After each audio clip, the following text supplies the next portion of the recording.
నమస్తే అన్న, అందరికీ నమస్కారం. కువైట్లో ఉన్న ఒక వ్యక్తి మనం చూసుకుంటే కువైట్ నుంచి పారిపోయి దుబాయ్లో అయితే పోలీసులకు పట్టుబడ్డాడు అనమాట. అసలు ఎందుకు అతను కువైట్ నుంచి వెళ్ళిపోయాడో, అసలు ఏం జరిగిందని చెప్పేసి మీకు తెలియజేస్తాను. వివరాల్లోకి వెళితే యుఏఈ మరియు కువైట్ మధ్య భద్రతా సమన్వయ నేపథ్యంలో ప్రభుత్వ నిధుల దుర్వినియోగం మరియు ఫోర్జరీ కేసులలో 7 సంవత్సరాల జైలు శిక్ష పడిన పరారీలో ఉన్న నిందితుడిని క్రిమినల్ సెక్యూరిటీ విభాగం పట్టుకుంది.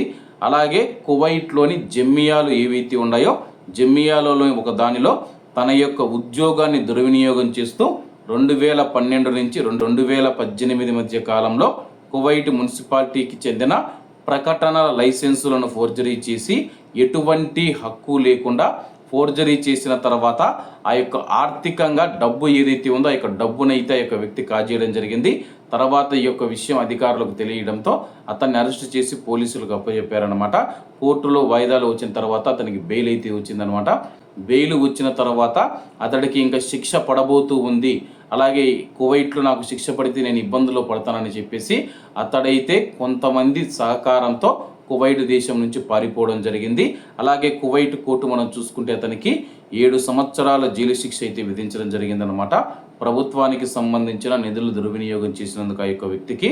అలాగే కువైట్ ఇంటర్పోల్ మరియు యుఏ ఇంటర్పోల్ మధ్య జరిగిన దర్యాప్తులు మరియు సహకార ఫలితంగా న్యాయ తీర్పు అమలును పూర్తి చేయడానికి అతడిని కువైట్కి అప్పగించే సన్నాహాలలో భాగంగా దుబాయ్లో అతని ఆచూకీ గుర్తించిన పోలీసులు అరెస్ట్ చేయడం జరిగింది.